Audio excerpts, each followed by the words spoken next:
Welcome back to my channel. You are watching English Flight and I am Partejit Bora. So today I am bringing for you very important 2 marks question answers from your chapter Tiger King. Okay, so let's start. The first question is that who is the Tiger King? Why does he get that name? This question came in the year 2013. Answer is that the Maharaja of Pratibandhapuram is called the Tiger King. He may be identified as His Highness Jamadar General Khiledar Major Sir Jilani Jungjung Bahadur and many other names. As tigers dominated the life of the Tiger King, even his death, so he is popularly called as the Tiger King. Number 2. What does the chief astrologer tell to be the cause of the Maharaja's death? What did the Maharaja decide to do? This question came, very important question. This question came in 3 last years, 2014, 17 and 2019. Answer is that the chief astrologer told the Tiger King that he was born in the hour of the bull. As the bull and the Tiger King are enemies, therefore his death will come from the tigers. The chief astrologer also warns him to beware of the 100 tigers.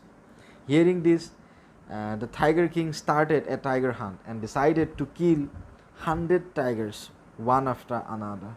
Thus he killed 70 numbers of tigers within 10 years. Third number of question is that what will the Maharaja do to find the required number of tigers to kill? The answer is that, or how did the Maharaja solve the problem of killing the remaining 30 tigers? What was his marriage plan? The Tiger King was able to kill 70 tigers within 10 years, but then tiger population became extinct in his state. Then he decided to get married to fulfill his mission. He could marry a girl of a royal family with a large tiger population. The Maharaja killed 5 or 6 tigers each time he visited his father-in-law. Thus he was able to kill 90 tigers at all. 4 number. How was at one time the Maharaja in danger of losing his throne?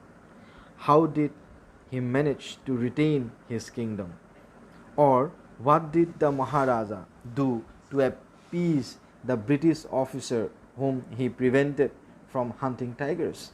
Once the Maharaja was in danger of losing his throne as high-ranking British officer visited Pratibandhapuram.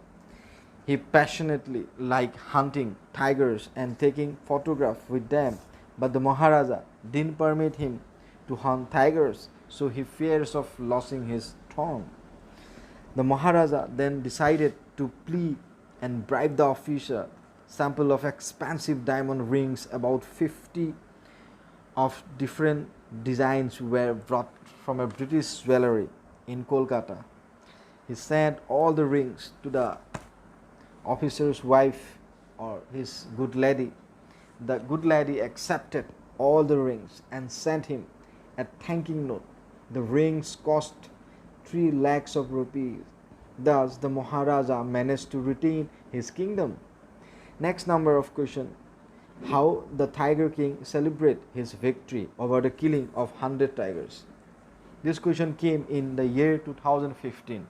The answer is that after killing the 100 tiger, the Maharaja was overcome with joy. He ordered the tiger to be brought to the capital in a grand procession. Then the dead tiger was taken in procession through the town and buried.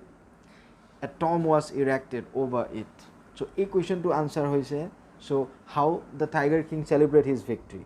Very important. So, after killing the 100 tiger, যে 100টা tiger মাৰাৰ পিছত যেতিয়া ৰজা অনুভৱ কৰিছিলে কি কৰিছিলে he ordered the tiger to be brought to the capital আৰু ভাবিছিলে যে এইটো আমি সেলিব্ৰেট কৰোঁ আৰু সেইকাৰণে কি কৰিছিলে নিজৰ ৰাজধানীলৈ নিজৰ ৰাজসভালৈ লৈ গৈছিলে টাইগাৰটো আৰু এটা প্ৰচেছন উলিয়াইছিলে এটা ৰোড প্ৰচেছন উলিয়াইছিলে এটা শোভাযাত্ৰা উলিয়াইছিলে আৰু তাৰপিছত সেই টাইগাৰটো কি কৰিছিলে, যি জেগাত মৰিছিলে তাত এটা কি কৰিছিলে, এটা সৌধ স্থাপন কৰিছিলে, যাতে এইটো এটা মেমৰেবল এটা হৈ থাকে, এটা স্মৃতি হৈ থাকে।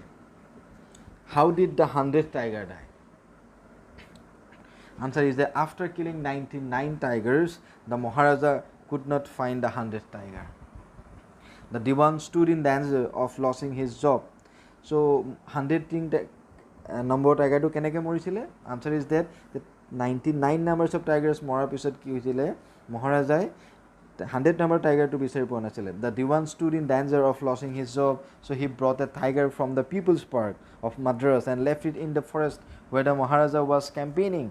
আৰু People's Park Madrasৰ এখন পাৰ্কৰ পৰা এটা বুঢ়া ভেৰি অল্ড টাইগাৰ দিৱানে লৈ আহিছিলে, কাৰণ তাৰ চাকৰিৰ কথা আছিলে। ৰজাই তাক থ্ৰেট দিছিলে যে যদি তুমি টাইগাৰ এটা নিব নোৱাৰা তেনেহ'লে you must have to lose your job. It was weak, old and timid. The Maharaja shot at it. His bullet and had missed the mark. The old tiger had collapsed with shock. The hunters found that the tiger was alive. They killed him but kept it a secret. Thus the 100th tiger was died. So 100 tiger to enake moa hoisile je 100 tiger to thus the 100 tiger died.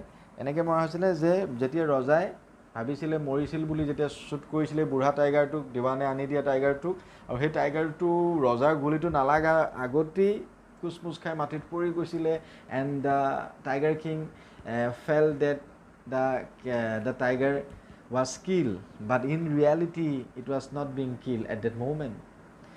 গুলিটো কাষেদি পাৰ হৈ গৈছিল আৰু ৰজাৰ কাষত লৈ থকা হান্দাৰকেইটা সেইটো Discover কৰি নিজে মাৰি পেলাইছিলে, কাৰণ ৰজাক যদি ক'লাহেঁতেন ৰজাই সিহঁতক মৃত্যুদণ্ড দিলেহেঁতেন।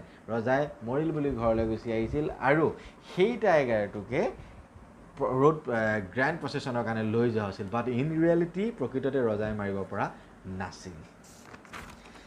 How did the 100th tiger take its revenge on the Tiger King? This question very important. This question came in the year 2020, very recent. Okay, how did the 100th tiger kill the Tiger King? Keneke 100 number tiger to a Rajar upor protikhut lole ba 100 number tiger to a keneke Rajar pran lole? The answer is that the Maharaja gifted a wooden tiger to his son on his birthday. It was made by an unskilled carpenter. Its surface was rough and covered with tiny silvers like quills all over. The king was playing with his son. A tiny silver on the surface of the tiger pierced the king's hand. He removed it, but in 4 days the king's right arm seriously infected.